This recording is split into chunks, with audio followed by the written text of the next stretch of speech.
Welcome in, Brent Primus here to the program. Bellator 153's his next fight, April 22nd in Uncusville, Connecticut, Mohegan Sun Arena, of course.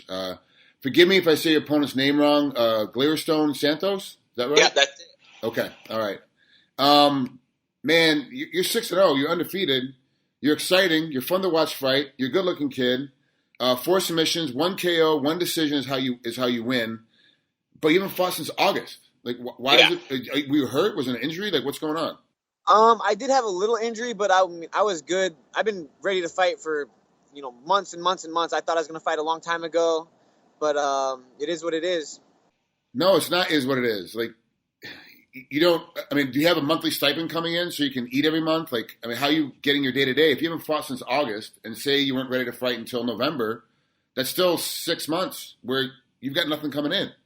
Yeah, exactly. I'm definitely not the richest man walking around, but, I definitely teach here and there for, to pay the bills and stuff like that. But, I definitely like to fight a little bit more, stay a little bit more active. If you could fight, best case scenario for you, all heavy, high-profile fights, big name fights, how many fights would you like to have per year? Minimum, obviously, 2. I'd like to have 3 fights a year would be great. I feel just how I train and, what I put my body through each camp, it's I definitely like, a month or 2 of rest after each fight. But, I'm just killing myself training 4 or 5 times a day and just ready to get in there and definitely being prepared for sure. So they keep telling you, hey, you're going to fight this month. So you start ramping up your energy. When do they let you know, hey, you're not going to fight? They give you, is it like a serious 2-month notice? You might fight this month and then it's still 2 months away. Oh, we're not going to use you. Or is it like a month out or 2 weeks out? Hey, we're not going to use you. It really just depends. I've heard my manager say, hey, you're going to fight January. Get ready. So I'm like, okay, so I'll start a camp and, camps aren't cheap. It's a lot of work on my body too. And so I'll start camps and be like, okay, never mind. We're going to switch the date. You're going to fight this time. And, it's just how it's been going for me lately. And it's definitely hard on the body, and my wallet for sure.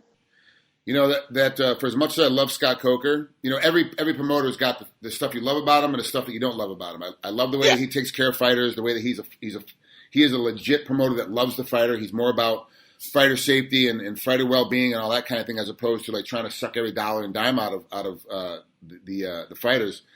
He just has so many guys on his roster. There's not enough fights to put guys in, so you're getting guys who are fighting once and twice a year.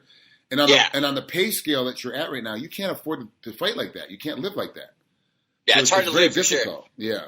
So you say you teach a couple of camps and things like that in between, but you start a training camp, you put out the money to start the training camp, then there's no fights, you're not recouping that money, so now you're deeper in the hole. How are you recuperating all that money? Thankfully I got a really good support. My family helps me out a lot, That's definitely, I wouldn't be able to do it without my family, without their support and their help. So that's definitely the biggest, key for sure. Yeah, it's tough. You're in a weird situation, especially since, you're at that point now where 4 more fights, you're 10-0, and all of a sudden you're a superstar. You get that 10-0 mark, all of a sudden it's a big thing. You're right caught in the middle. You should be about ready to get a pay increase and get pay bonuses every time you fight because you're still undefeated. But then you're not. So you're still you're right there for the brass ring, but not quite. So you kind of, it's that struggle. Exactly. So, but everyone's got to go through it. That's just the level you're at right now. So at least you have a good attitude about it. You seem to keep smiling about it. So it's not too bad. But for sure. So let's talk about Santos. It's coming up quick. We're looking at 12 days, 2 weeks, right? About, I think 2 weeks from yesterday. So 13 days out. So what's it like right now? What's your next week going to be like of training? This is my last week of hard training, but I'm going to kind of, gradually settle it down a little bit, less rounds and stuff like that, but still have some good rounds. I just got done training at Gracie Baja in Portland and got some killer rounds in with Dave Jansen and Jason Navali and those guys, and, that was some fun stuff. So, yeah. Are you still doing hard sparring, like little gloves and trying to whack each other, or have you started backing off from the hard sparring? Yeah, a little bit. Today it was hard sparring, but we went in there with 16-ounce gloves and definitely hard sparring for sure. But this week I'm definitely going to settle it down a little bit. Okay, smart. And I think as I ask more and more fighters, it's becoming. It used to be a week out, we start backing off. Now it's becoming 2 weeks out. Guys are starting to back off just because they don't want to get cut. They don't want to get hurt. A little, sometimes like a little wrist injury, a little small thumb injury can all of a sudden changes the fight. So you have to have time let those little always things nicks and dings, I feel, especially, training all the time like I am. But this has been a good camp so far, way, way better than my last one. So, just that confidence right there, it's a good thing for sure. Right. Good for you. Okay, so let's talk about Santos. How do you see him as an opponent? You've watched tape on him, I know. You've looked him up. You guys have got I'm assuming you have a great game plan put together for this guy. So what do you think is going to happen when he gets inside that cage? Give me about the first 30, 35 seconds of the first round. I really feel like he's got a lot of experience. He's like 32-something pro fights. So he's definitely have experience. But, I'm just going to make it my fight. I'm going to go in there and not fight his fight. And I really feel like I can finish him in the first round with my game plan that I'm going to execute on him. So you're pretty aggressive. You like grinding it out per se. You like staying in there. You like making things difficult for your opponent. Are we going to see more of the same, or have you changed up your game plan at all? Your style, not your game plan, but your style for this fight. Yeah, I really feel like obviously jiu-jitsu is my strong point, but my stand-up feels great, and I really feel like I have more of a submission finishing game. I'm always looking for the finish, and that's why a lot of my fights have been in the first round, is because I'm always looking for that finish. But I got to be patient, and and I think it will come. His just for the folks at home, Brent's first 5 fights were all finished in the first round. His last fight, his 6th fight against Derek Anderson, he wins by decision, but it was split. It was very, very close. And I saw the fight and thought it was very, very close, and could have argued either way. And I was totally fine with you winning, but also would have been acceptable if Derek had won. Like if it was that close of a fight. Yeah. What do you think you need to do a little bit more of to make that other judge vote in your favor as opposed to going the other way? I don't want to be like a sore winner or anything, but, my last fight with Derek, I had a horrible camp, many injuries, and, it was really a mental challenge for me to go in there with what I was going through. And, I really feel like if I was 100%, it would have been a different fight. But like I said, this time, I'm not dealing with all that stuff I was my last camp. I don't have these injuries now. I'm feeling great. I've been training with some good guys, and I think it's going to be a different outcome. My last camp, I hurt my rib within like the first 30 seconds of the fight. And every time I threw my left hand, I couldn't breathe. My rib kept plopping out. And it was, like I say, it was like the biggest mental challenge I've ever had to go through. And taking that I won that fight with what I was going through, it was awesome. I wouldn't change anything. It was awesome. So it's almost good then that you had this longer layoff because you had so many little nagging injuries coming out of the last fight. So fighting, waiting until April to fight after a fight in August probably wasn't too bad of an idea then, right? Excuse me? I said waiting from August because last time you fought was in August. You hurt your rib and you had a bunch of other bad training camp and mentally weren't all the way in it, physically weren't all the way in it. So maybe we're talking about earlier, like you wanted to fight earlier, but maybe the break was actually better for you to not fight until now.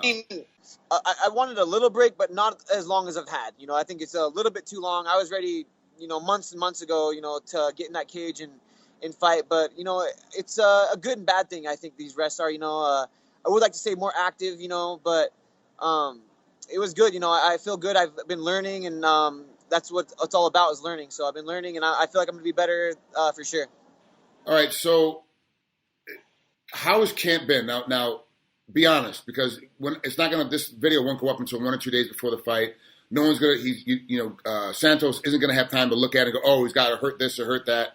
But are you getting it's only the normal nicks and bangs and bugs that you get during a normal training camp. There's no other neck injury or shoulder injury or no other major injury that you got battling right now? Probably the biggest thing that I had to go through for this fight camp is sports or Rose City FC shut down. And that was like my main MMA gym. I was training in Portland. They shut down, a few months ago. And so it's kind of hard to get everybody together and training, but we're all at Gracie Baja, Portland right now. And, I feel great. Like it's the same crew and we're getting down right now. But like you said, there's always little dings and injuries, I've had, a pinched nerve and a couple little things here and there.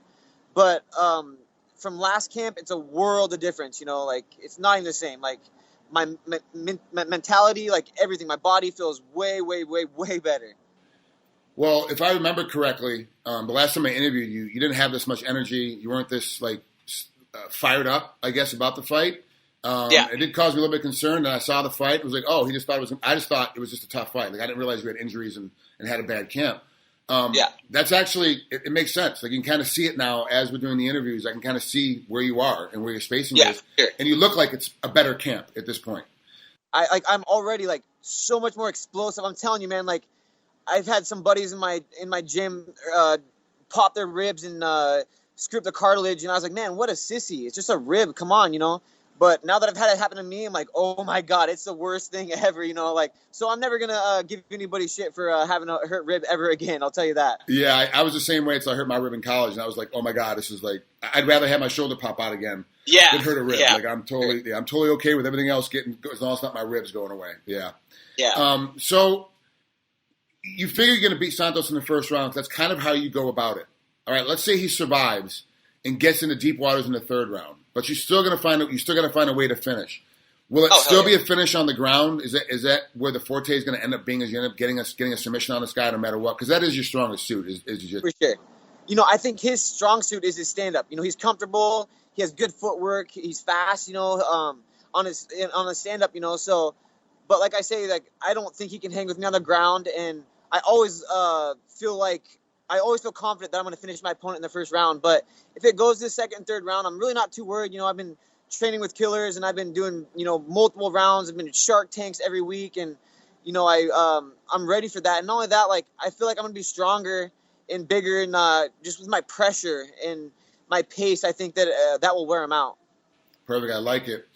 Brent, thanks so much for coming on here. I appreciate it, especially after a hard day of practice and then coming on here right away. That's actually really commendable of you. I appreciate it.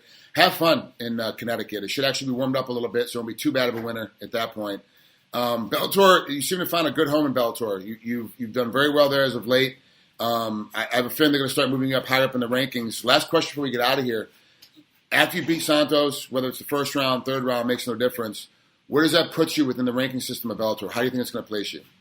You know, I feel like I should be in the top 10 for sure. I feel, you know, and I'm ready for challenges. You know, I want them to throw some tough guys at me, and whatever's going to get me closer to that belt, you know, is really what I want, you know. And I was supposed to, I had a contract to sign Pitbull before this, and, you know, some things happened or whatever. And, you know, and I wouldn't mind fighting him or, you know, whoever's going to bring me closer to the belt. That's what I really want. All right, I like it. That's Brent Primus, Bellator 153, April 22nd. Catch on Spike TV. Take care, Brent. Thank you so much for coming on. We'll talk soon. Thank you so much, Frank. Thank you. You got it. Appreciate it.